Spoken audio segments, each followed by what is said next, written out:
In this video, I'll talk about another way of restricting the capacity of a neural network.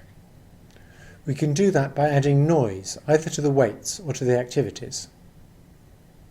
I'll start by showing that if we add noise to the inputs in a simple linear network that's trying to minimize a squared error, that's exactly equivalent to imposing an L2 penalty on the weights of the network. I'll then describe uses of noisy weights in more complicated networks, and I'll finish by describing a recent discovery that extreme noise in the activities can also be a very good regularizer. So let's look at what happens if we add Gaussian noise to the inputs to a simple neural network. The variance of the noise gets amplified by the squared weights on the connections going into the next hidden layer. If we have a very simple net with just a linear output unit that's directly connected to the inputs, the amplified noise then gets added to the output. So if you look at the diagram, we put in an input xi with additional Gaussian noise that's sampled from a Gaussian with zero mean and variance sigma I squared. That additional noise has its variance multiplied by the squared weight.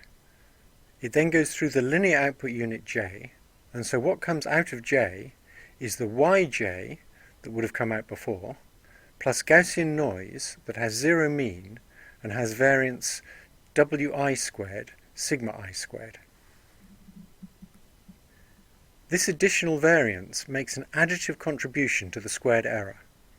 You can think of it like Pythagoras' theorem, that the squared error is going to be the sum of the squared error caused by yj and this additional noise, because the noise is independent of yj.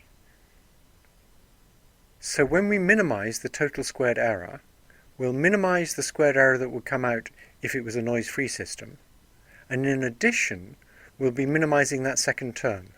That is, we'll be minimizing the expected squared value of that second term, and the expected squared value is just wi squared sigma I squared, so that corresponds to an L2 penalty on wi with a penalty strength of sigma I squared. For those of you who like math, I'm going to derive that on this slide. If you don't like math, you can just skip this slide. The output, y noisy, when we add noise to all of the inputs, is just what the output would have been with a noise-free system, the sum over all the inputs of wi xi, plus wi times the noise that we added to each input. And those noises are sampled from a Gaussian with zero mean and variance sigma I squared. So if we compute the expected squared difference between y noisy and the target value t, that's the quantity that's shown on the left-hand side of the equation, and I'm using an e followed by square brackets to mean an expectation. That's not the error, that's an expectation, and what we're computing the expectation of is the thing in the square brackets. So in this case we're computing the expectation of the squared error that we'll get with the noisy system. So if we substitute the equation above for y noisy, we need the expectation of y plus the sum over all the I of wi epsilon I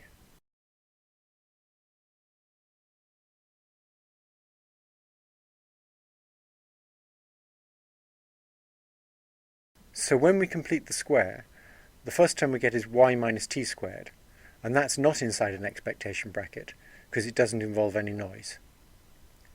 The second term is the cross product of the two terms above, and the third term is the square of the last term. Now that equation simplifies a lot. In fact, it simplifies down to the normal squared error plus the expectation of wi squared epsilon I squared summed over all I. The reason it simplifies is because epsilon I is independent of epsilon j. So if you look at the last term, when we multiply out that square, all of the cross terms have an expected value of 0, because we're multiplying together two independent things that are zero mean. If you look at the middle term, that also has an expectation of 0, because each of the epsilon i's is independent of the residual error. So we can rewrite the expectation of the sum over all I of wi squared epsilon I squared as simply the sum over all I of wi squared sigma I squared, because the expectation of epsilon I squared is just sigma I squared, because that's how we generated epsilon I. And so we see that the expected squared error we get is just the squared error we get in the noise-free system plus this additional term, and that looks just like an L2 penalty on the Wi, with the sigma I squared being the strength of the penalty. In more complex nets, we can restrict the capacity by adding Gaussian noise to the weights. This isn't exactly equivalent to an L2 penalty, but it seems actually to work better, especially in recurrent networks. So Alex Graves recently took his recurrent net that recognizes handwriting and tried it with noise added to the weights, and it actually works better. We can also use noise in the activities as a regularizer. So suppose we use backpropagation to train a multi-layer neural net with logistic hidden units. What's going to happen if we make the units binary and stochastic on the forward pass, but then we do the backward pass as if we'd done the normal deterministic forward pass using the real values? So we're going to treat a logistic unit in the forward pass as if it's a stochastic binary neuron. That is, we compute the output of the logistic, p, and then we treat that p as the probability of outputting a 1. And in the forward pass, you make a random decision whether to output a 1 or a 0 using that probability. But in the backward pass, you use the real value of p for backpropagating derivatives through the hidden unit. This isn't exactly correct, but it's close to being a correct thing to do for the stochastic system if all of the units make small contributions to each unit in the layer above. When we do this, the performance on the training set is worse, and training is considerably slower.